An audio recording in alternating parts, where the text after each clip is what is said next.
दर्शकों को स्वागत है आपका विधि संचर न्यूज में। मैं हूं कृष्णकांत से घरी। अब देखते हैं दिन भर की खास जन सुनवाई के दौरान कलेक्टर ने सुनी आवेदकों की समस्याएं, जानकर किया निराकृत।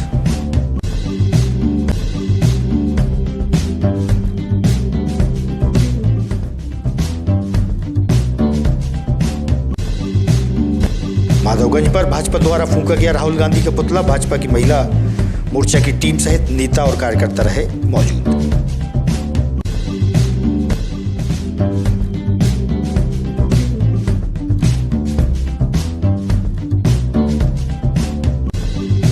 और बेतवा नदी में नवजात शिशु की खोज में लगी रही एसडीआरएफ व होमगार्ड की टीम, नहीं मिली सफलता।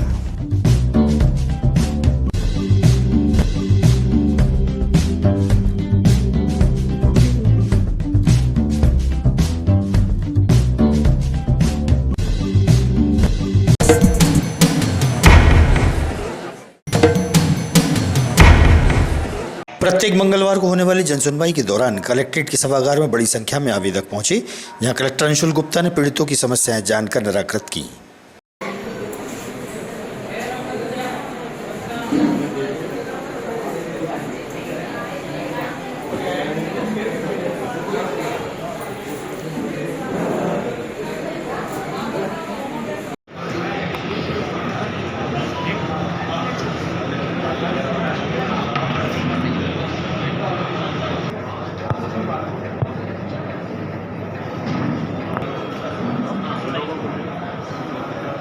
जो नोडल अधिकारी पंचायत के नियुक्त किए गए हैं, बासोरा की पंचायतों के जो नोडल अधिकारी हैं,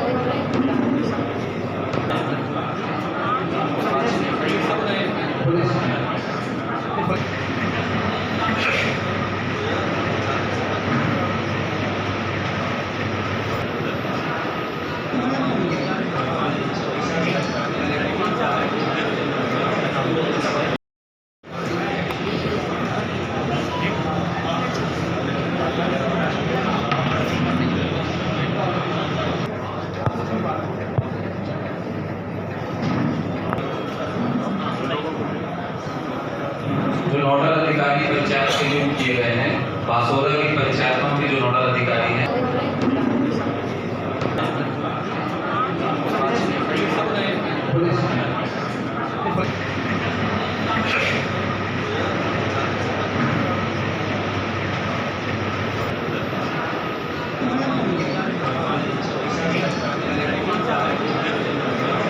ग्राम हसनाबाद के पास कॉलोनी काटी गई है, जहां के रहवासी मूलभूत सुविधाएं न मिलने से काफी परेशान हैं। रहवासियों ने जिला मुख्यालय पहुंचकर कॉलोनाइजर की शिकायत की और सुविधाओं की मांग प्रशासन से की है।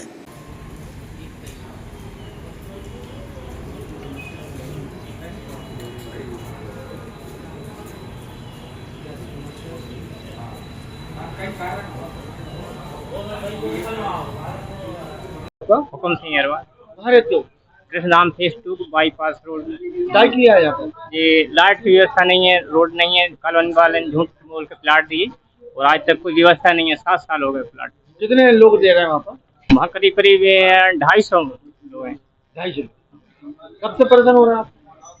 हम तो 7 साल हो गए। आज हम तो कर ही नहीं रहे। कहते हैं अब करवा देंगे, अब करवा देंगे। अभी कैसे रह रहे हैं वहाँ पर? इंदिरा पूरा इंदिरा पड़ा हुआ है। मेरे पड़ो समस्त विपणन वनोपज उपभोक्ता भंडार समूह द्वारा अपनी कई समस्याओं को लेकर जिला प्रशासन को ज्ञापन सौंपा गया है। समिति के पदाधिकारियों से हुई चर्चा। एवं राशि समितियों के खाते में विधिवत दी जा रही है, जिसमें विपणन सहकारी संस्थाएं, वनोपज समिति, उपभोक्ता भंडार, महिला भंडार एवं महिला स्व सहायता समूह के द्वारा शासन के निर्देशानुसार सार्वजनिक वितरण प्रणाली के अंतर्गत 50% से अधिक उचित मूल्य दुकानों का संचालन हम सभी के द्वारा जिले एवं प्रदेश में किया जा रहा है। लेकिन शासन ने हम सभी के साथ भेदभाव कर उक्त योजना से वंचित रखा है। जिस प्रकार से निष्पक्ष एवं लैंपस समितियां दुकान चला रही हैं, उसी प्रकार हम सभी विपणन सहकारी संस्थाएं, वनोपज समिति, उपभोक्ता भंडार, महिला पढ़ के सुना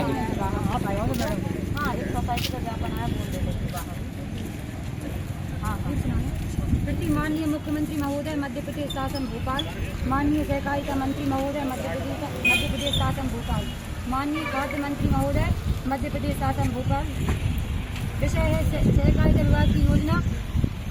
हमारा नाम पूजा भार्गव है। हम ब्लॉक कुरवाई से हैं, पीडीएस शॉप में विक्रेता हैं। तो हम लोगों के साथ भेदभाव हो रहा है। जो सोसाइटी वाले विक्रेता हैं तो उन्हें 3,000 अधिक मानदेय दिया जाता है और 3 लाख अलग से दिए जाते हैं। तो जब काम हम लोग एक सा कर रहे हैं तो मतलब मानदेय और सभी भी तो एक सा मिलना चाहिए। तो ये हम लोगों की मांग है जो कुछ ज्ञापन के माध्यम से प्रस्तुत कर रहे हैं। जी, सभी को मेरा नमस्ते। मैं ग्राम भाल बमोरा से कुरवाई ब्लॉक से अंबिका ठाकुर हूँ और हम महिला स्व सहायता समूह से दुकान संचालित करते हैं और हमें भी पैक्स कर्मचारियों की भांति समान मानदेय चाहिए और साल में जो उन्हें 1 साल का अनुबंध 3 लाख का दिया जाता है वो हमें चाहिए। 3 सितंबर को डोल ग्यारस का पर्व है। डोल ग्यारस के महत्व पर पंडित मनोज शास्त्री द्वारा प्रकाश डाला गया। नारायण चतुर्वेदी शास्त्री है और नगर में राजपुरोहित के दायित्व का निर्वहन मैं कर रहा हूँ। ये देखा जाता है कि गणेश उत्सव के बाद जो ग्यारस आती है वो कौन सी ग्यारस होती है, उसका क्या महत्व होता है और जो डोल ग्यारस क्या बहुत जगह मानते हैं विदिशा शहर में, उसके बारे में थोड़ा सा बताएं, डोल ग्यारस के बारे में। भारतीय संस्कृति और सनातन धर्म के आधार पर ईश्वर की आराधना, देवता की पूजन, देवत्व तत्व को प्रसन्न करके अपनी मनो इच्छा को पूर्ण करना, प्रत्येक पर्व त्योहार पर देवताओं ने प्रसन्न होकर आपको आशीर्वाद प्रदान करने के लिए प्रदत्त किए। अब ये कैसी परंपरा है? ये ऋषियों, मुनियों, महर्षियों, देव ऋषियों के द्वारा प्रदत्त पर्व हम सबको प्राप्त हुए। इन्हीं पर्वों के अंतर्गत वर्तमान परिवेश में जिस दृश्य को आप देख रहे हैं, देखिए, विघ्नहर्ता भगवान गणेश जी महाराज की आराधना, सेवा, पूजन का पावन मास भाद्रपद शुक्ल पक्ष चल रहा है, जो गणेश चतुर्थी से प्रारंभ होता है। उसी गणेश चतुर्थी के मध्य ईश्वरीय तत्व को प्रसन्न करने के लिए, भगवान नारायण की कृपा प्राप्ति के लिए मध्य में जो एकादशी आती है उसको कहते हैं पद्मा एकादशी। विष्णु सहस्त्र नाम में आप देखेंगे तो भगवान नारायण का एक नाम पद्म है, उसके आधार पर इस एकादशी का नाम।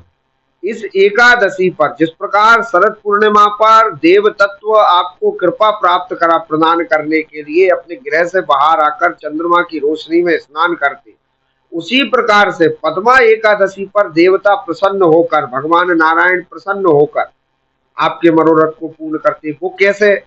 देखिए, आप गणेश जी महाराज का तो विसर्जन उस दिन करते ही है, लेकिन विमान के रूप में, डोलों के रूप में, डोल पर भगवान बाल कृष्ण, राधा कृष्ण, लड्डू गोपाल अपने श्री विग्रह के साथ मंदिर से निकलकर बैत्रवती के पावन तट तक पहुंचते हैं और वहां पहुंचने के बाद बैत्रवती के जल से उनका स्नान कराया जाता है, उनकी आरती पूजन कराई जाती है, झूले में रखकर उनको झूला झुलाया जाता है। विमानों पर फूल चढ़ाने की परंपरा क्यों है? क्योंकि इसको फूल डोल एकादशी भी कहते हैं, पद्मा एकादशी भी कहते हैं, जल झूलनी एकादशी भी कहते हैं। ये तो नदी तक की पहुंचने की परंपरा हो गई।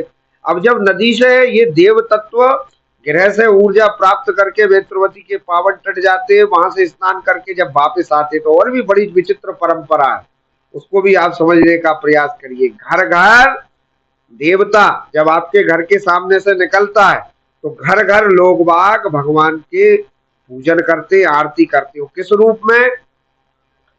भगवान से अपनी गोद भरवाने के लिए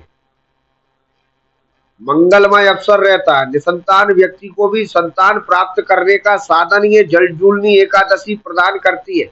भगवान को उस कृपा के निमित्त उनकी गोद भर के, कि मेरी गोद भरी रहे, मेरे घर में धन रहे, धान्य रहे, सुख शांति आनंद रहे, उसके निमित्त भगवान की डोल में पूजन की जाती है, आरती की जाती है। मोहल्ले मोहल्ले में डोल जाते, संपूर्ण मोहल्ले वासी इस उपस्थित होकर उस डोल की आरती करते, पूजन करते। तदुपरांत एक और बड़ी विचित्र परंपरा थी, अब तो वो थोड़ी सी क्षीणता की ओर हो गई, लेकिन ग्रामीण इलाके में आज भी आप जाएंगे ना तो डोल निकलने के बाद वापस आते समय किसी ना किसी के गृह के पर पहुंचते और वहां रात्रि भर डोल का विश्राम होता है और रात्रि भर संपूर्ण रात्रि भजन कीर्तन होता है। दूसरे दिन जिस व्यक्ति के घर डोला रुका हुआ है, संपूर्ण ग्रामवासियों के लिए वह भंडारे के रूप में प्रसादी प्रदान करता है, वहां से चलकर फिर अपने गृह निवास पर आते। शहर में भी ये परंपरा थी, लेकिन अपनी व्यस्तता के कारण व्यक्ति स्वयं आंतरिक रूप से ये व्यवस्था नहीं बना पा रहा। आपकी तो कौन से दिन पड़ेगी? और ये एकादशी जो है बुधवार के दिन आपको एकादशी का पावन पर्व मनाना है। 3 तारीख उस दिन है। उस दिन आप एकादशी के दिन डोल ग्यारस का पावन पर्व मनाएं। भारतीय जनता पार्टी द्वारा माधवगंज पर राहुल गांधी का पुतला दहन किया गया। भाजपा के नेता व कार्यकर्ता सहित महिला मोर्चा की टीम मौजूद रही।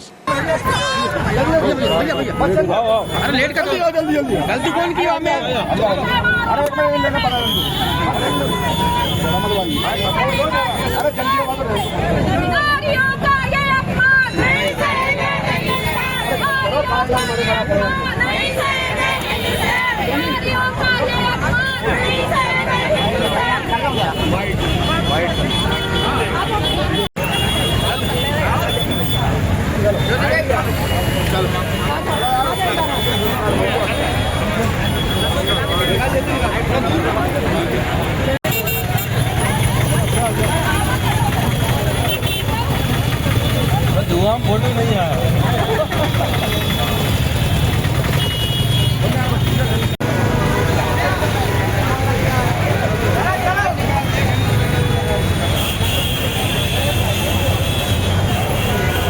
पुतला दहन किया गया, किनका किया गया और क्यों किया गया? ये पुतला दहन किया है कांग्रेस पार्टी को जो बिलोंग करते हैं राहुल गांधी। और बड़ी शर्मनाक बात है कि वो हमारे भारत में ही पैदा हुए लेकिन उनको कोई संस्कार नहीं मिले। अपने से ज्यादा बड़े जो हमारे देश का प्रतिनिधित्व करते हैं माननीय प्रधानमंत्री नरेंद्र मोदी, उनका डायरेक्ट वो नाम लेते हैं। उनकी माता जी के लिए जो उन्होंने अपशब्द कहे हैं उसकी हम घोर निंदा करते हैं। उन्हें कतई ये नहीं बोलना चाहिए था। जिन्होंने हमको एक कोहिनूर हीरा दिया है, जो हमारे देश का प्रतिनिधित्व विदेशों में कर रहे हैं, उनके बारे में वो ऐसा बोल रहे हैं, इसकी हम घोर निंदा करते हैं। और कांग्रेस पार्टी हमेशा से महिला विरोधी रही है। कभी महिलाओं को बोरे में बंद करने की बात करते हैं वो, और कभी गंदी टिप्पणियां करते हैं, टंचमाल बोलते हैं। अभी जीतू पटवारी ने भी कहा कि सर्वाधिक जो है दारू मध्य प्रदेश की बहनें पीती हैं। अरे शर्म आना चाहिए आपको। हमारे मध्य प्रदेश में लाडली बहना, लाडली लक्ष्मी पूजी जाती है और उन्हें हम घोर निंदा करते हैं। सभी बहनें उनकी इस बात का कि कांग्रेस पार्टी होश में आओ, होश में आओ। अभी बिहार में हालांकि चुनाव चल रहे हैं, सभी के को पता है। तो बिहार के में राहुल गांधी कांग्रेस के नेता जो हमारे देश के प्रधानमंत्री हैं माननीय नरेंद्र मोदी जी की जो स्वर्गवास पधार गई हैं, उनके लिए उन्होंने अभद्र टिप्पणी की। उसके विरोध में हमने भारतीय जनता पार्टी महिला मोर्चा द्वारा पुतला दहन किया गया है राहुल गांधी का। जी वो माफी मांगे। देश की सभी महिलाएं चाहती हैं कि वो माफी मांगे। जो माता धरती पे ही नहीं है, वो स्वर्ग सधार गई हैं, उनको अपन अभद्र टिप्पणी कर रहे हैं। तो धिक्कार है राहुल गांधी को। वो अपने उनके घर में भी माँ है, उनकी माँ ने भी उनको जन्म दिया है। ये उनकी ओछी मानसिकता का। सोमवार की शाम को चरणतीर्थ बेतवा नदी में नवजात शिशु का शव तैरते देखा जाने पर मौजूद लोगों ने, प्रत्यक्षदर्शियों ने एसडीआरएफ व होमगार्ड को सूचना दी। मौके पर पहुंची टीम द्वारा काफी खोजबीन की गई। मोटरबोट के सहारे नवजात शिशु का शव नहीं मिल सका था।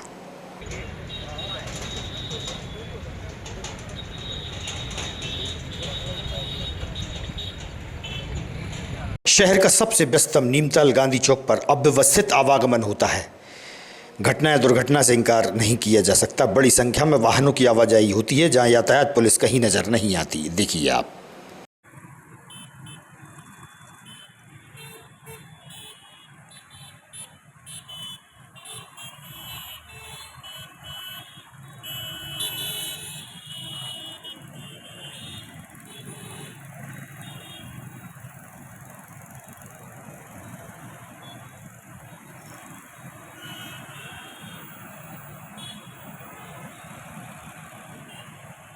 दोनों पैरों से विकलांग व्यक्ति की समस्या जानने के लिए एसपी रोहित कासबानी अपने कक्ष से बाहर निकले और पीड़ित की व्यथा सुनी। उनपे ही बने तो बुलाते पैसे दे के और उनसे पिटवा देते। वहाँ भी पिटवा दी है। जमीन पे कब्जा है। वहाँ से भी मैंने 250 का दावा कर दिया था। कोई केस नहीं। वो तो आगामी खबरों के लिए आप देखते रहिएगा विधि संचल न्यूज। हमें दीजिए इजाजत। नमस्कार।